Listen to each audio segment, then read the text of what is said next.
जो भी students Canada study visa के लिए जाना चाहते हैं, जिनका कनाडा स्टडी वीज़ा के लिए जो है उनका ऑफ़र लेटर आ चुका है, फ़ीस जा चुकी है, जीआईसी जा चुकी है या एम्बेसी में फ़ाइल लगी हुई है, तो सबके मन में एक डाउट है कि अगर हम कनाडा के लिए फ़ीस अपनी भर देते हैं, तो क्या कॉलेज हमारी फ़ीस वापस देगा या फुल रिफ़ंड करेगा या वो कितनी फ़ीस अपने पास रखेगा? तो आज आपके जितने भी डाउट हैं वो सब डाउट मैं एक ही इस वीडियो में क्लियर करने की कोशिश करूँगा। तो सबसे पहले जो आपको क्या है कि जैसे आपने फर्स्ट स्टेज में और टू स्टेज में आपका जो है टू स्टेज में वीज़ा होएगा। जैसे पहले क्या होता था, जैसे आपका ऑफ़र लेटर आ गया, फ़ीस चलेगी, जीआईसी चलेगी, बायोमेट्रिक्स हो गए, तो आपकी एम्बेसी में फ़ाइल लगा दी जाती थी। जिसके बाद जो है फ़ाइल प्रोसेसिंग होने के बाद आपका रिज़ल्ट आता था, यानी कि वीज़ा आता था या वीज़ा रिफ्यूज़ हो जाता था, यानी कि वीज़ा रिजेक्ट हो जाता था। तो 2 ही केस थे, इसमें और कोई ज़्यादा पंगा नहीं था। पर अब की बार क्या कर दिया है, और जैसे आपका वीज़ा आता था तो ही आप कनाडा जाते थे और अपनी स्टडी स्टार्ट करते थे। अब क्या हो गया कि अब आपका वीज़ा डायरेक्ट नहीं आएगा, आप स्टडी कर लोगे बिना वीज़े के भी। वो कैसे, तो देखते हैं। सबसे पहले जैसे मान लो आपने कॉलेज का ऑफ़र लेटर अप्लाई कर दिया है, कॉलेज की फ़ीस दे दी है, तो अब आपका वीज़ा जो है 2 स्टेजेस में आएगा। वो 2 स्टेजेस क्या है वो भी मैं आपको इसी वीडियो में एक्सप्लेन कर देता हूँ। सबसे पहले क्या है, जैसे आपका कॉलेज का ऑफ़र लेटर आता है, आपकी फ़ीस चली जाती है, जीआईसी चली जाती है, आपका जो है मेडिकल हो जाता है। तो उसके बाद आपकी एम्बेसी में आपकी फ़ाइल लगा दी जैसे ही आपने, तो फ़ाइल प्रोसेसिंग होगी। तो आपका जो है फर्स्ट स्टेज में क्या होगा, प्री अप्रूवल आएगा, जिसको इन प्रिंसिपल अप्रूवल भी कह देते हैं। इसमें क्या होगा कि आपको एक वहाँ से मैसेज आएगा कि आप जो है कॉलेज की क्लासेस ऑनलाइन अटेंड कर सकते हैं सितंबर इनटेक के लिए। अगर यह जनवरी इनटेक रहता है, मीन्स अगर सिचुएशन सही नहीं होती है, यानी कि अभी तक जो ये महामारी है ये नहीं ख़त्म होती, जब तक कनाडा अपने बॉर्डर ओपन नहीं कर देता, तब तक क्या है, ये जनवरी इनटेक तक भी शायद हो सकता है। वैसे इसकी पॉसिबिलिटी बहुत कम है। तो तब तक, जब तक ये सिचुएशन सही नहीं होती, आपका वीज़ा जो है 2 स्टेज में ही आएगा। फर्स्ट स्टेज में आपका जैसे प्रिंसिपल अप्रूवल आता है, तो आप जो है कॉलेज की क्लासेस ऑनलाइन अटेंड कर सकते हैं। तो आप ऑनलाइन कॉलेज की क्लासेस अटेंड करते हैं। मान लीजिए आपने 3 मंथ्स तक ये सिचुएशन सही नहीं होती, या यानी कि आपके जब तक कि भी बायोमेट्रिक्स वीएफएस सेंटर नहीं खुलते जहाँ पे आपके बायोमेट्रिक्स होते हैं, जब तक आपके बायोमेट्रिक्स नहीं होते, तो तब तक आपको जो है ऑनलाइन स्टडी करनी पड़ेगी। जैसे आपके बायोमेट्रिक्स हो जाते हैं, तो आपके जितने भी डॉक्यूमेंट्स से, आपका ऑफ़र लेटर हो गया, जीआईसी की रिसिप्ट होगी, तो आपके बायोमेट्रिक्स हो गए, इन सब की जो है डॉक्यूमेंट्स आपके एम्बेसी में दोबारा आपकी फ़ाइल लगेगी। दूसरी बार दोबारा आपकी फ़ाइल एम्बेसी में जाएगी। तो उसके बाद जो है आपका फ़ाइनल रिज़ल्ट आएगा कि आप कनाडा आ सकते हैं स्टडी के लिए या नहीं आ सकते। तो अगर बाई चांस आपका जो है वीज़ा सेकंड स्टेज में रिजेक्ट हो जाता है किसी भी वीकनेस के कारण, वैसे तो इसके चांसेस बहुत ही कम हैं अब की बार, फिर भी अगर बाई चांस आपका वीज़ा रिजेक्ट हो जाता है, तो इसमें क्या होगा कि आपकी जो फ़ीस है, जीआईसी तो आपकी रिफ़ंड हो ही जाएगी, पर जो कॉलेज की फ़ीस है वो जो है, कनाडा की गवर्नमेंट ने अभी कुछ नहीं कहा। वो कॉलेज टू कॉलेज डिपेंड करता है कि कॉलेज आपकी फ़ीस देगा या नहीं देगा।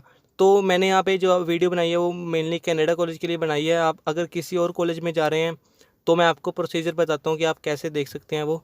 तो सबसे पहले कनाडा कॉलेज में जैसे ही आपको क्या है कि जो भी आपका एजेंट है जिससे आपने फ़ाइल लगवाई है, वो उस कॉलेज को एक मेल भेजेगा, यानी कि एक ईमेल भेजेगा उसको, कि जो भी उसमें लिखा होगा मैं बताता हूँ आपको। फॉर एग्जांपल सबसे पहले हम कनाडा कॉलेज की देख लेते हैं। ये एक ईमेल भेजी गई थी कनाडा कॉलेज को फ़ीस से रिलेटेड। पूरा प्रोसेस जो है मैं आपको क्लियरली समझाऊंगा यहाँ पे, और विद प्रूफ आपको दिखाऊंगा भी कि ये कैसे कैसे मैसेज ये रियल है ईमेल या डुप्लीकेट है, तो आपको पूरा प्रूफ करके बताऊँगा। उससे पहले अगर आपने अभी तक चैनल को सब्सक्राइब नहीं किया है, तो चैनल को सब्सक्राइब करना बिल्कुल मत भूलना, क्योंकि जो बिल्कुल ट्रू इन्फॉर्मेशन है विद प्रूफ आपको इसी चैनल पर मिलेगी। तो देखिए, ये मैसेज है जो ईमेल भेजी गई थी कनाडा कॉलेज को। ये किसने भेजी थी उसका नाम जो मैं आपको नहीं बताऊंगा, पहले आप ईमेल पढ़ लीजिए क्या लिखा है इसमें। देखिए, लिखा है डियर टीम, यानी कि सारा कुछ लिखा हुआ है, और आप इसको स्क्रीनशॉट भी ले सकते हैं। और मैं आपको ये पढ़ के बता देता हूँ, जिसका आप हिंदी में ट्रांसलेशन भी करता रहूँगा मैं आपको साथ साथ। तो सबसे पहले जैसे ये मैसेज भेजा गया था, ईमेल की थी उनको एक, तो यहाँ पे लिखा था डियर टीम, ये ऊपर लिखा है इन्फो कनाडा कॉलेज, यानी कि कनाडा कॉलेज को ये भेजा था। तो कनाडा कॉलेज जो कि मॉन्ट्रियल क्यूबेक में है, बहुत ही बढ़िया कॉलेज है एक। इसमें लिखा था I have question of my students related to second stage approval if students got refused in second stage after attending online classes what's will college decision related to fees refund. यानी कि अगर वो second stage में तब से पहले first stage के बाद अगर क्लासेस अटेंड करते हैं और सेकंड स्टेज में वीज़ा रिजेक्ट होता है तो उनकी फ़ीस का क्या बनेगा। तो इसके बाद लिखा है कि please make me assure so we can recruit students for Canada college. Actually जो ईमेल है ये एक एजेंसी है, यानी कि एक एजेंट है, उसने भेजी थी, इसलिए मैं आपको उसका नाम नहीं बता रहा हूँ, ना ही उसकी मैं आपको एजेंसी का नाम बता रहा हूँ। ये जो है ये मैं नहीं दिखा सकता आपको, क्योंकि ये मेरी मजबूरी है। पर आपको जो है पूरी ईमेल है उन्हीं के द्वारा भेजी गई है। यहाँ पे लिखा है, तो नीचे लिखा है थैंक्स, यानी कि इसका मतलब क्या है कि उनका नीचे थैंक्स लिख के उनका नाम लिखा है कि आप मेरे को बताइए। तो एक कनाडा कॉलेज से जो है उनको रिप्लाई आया था, Canada college info thanks your email all tuition fee will be refund. तो नीचे लिखा है रिगार्ड्स वेरोनिका। अब वेरोनिका कौन है ये आपको मैं बताता हूँ। देखिए ये है वेरोनिका, इनकी पूरी प्रोफाइल है, ये नीचे लिखा हुआ है business marketing Canada college Montreal Quebec. तो आप भी ये इंटरनेट पर देख सकते हैं business development at Canada college. इससे आपको जो है पूरा यकीन हो गया कि वाकई ये कनाडा कॉलेज से ही रिप्लाई आया है। तो यानी कि जो भी कनाडा कॉलेज में स्टूडेंट्स जिन्होंने फ़ीस भेज दिया या भेजेंगे तो उनकी तो फुल रिफ़ंड आएगा, बिल्कुल भी 1 रुपया भी नहीं कटेगा। यानी कि क्या है कि इसमें उन्होंने ट्यूशन फ़ी रिफ़ंड कहा है। एक और बात जो सबसे इम्पोर्टेंट है कि वो आपकी जो स्टार्टिंग में आपकी फ़ीस जाती है एक $250 होती है ऑलमोस्ट, जो आपकी स्टार्टिंग में ऑफ़र लेटर की फ़ीस होती है, वो आपको कभी भी वापस नहीं मिलेगी। इन्होंने सिर्फ ट्यूशन फ़ी रिफ़ंड कहा है।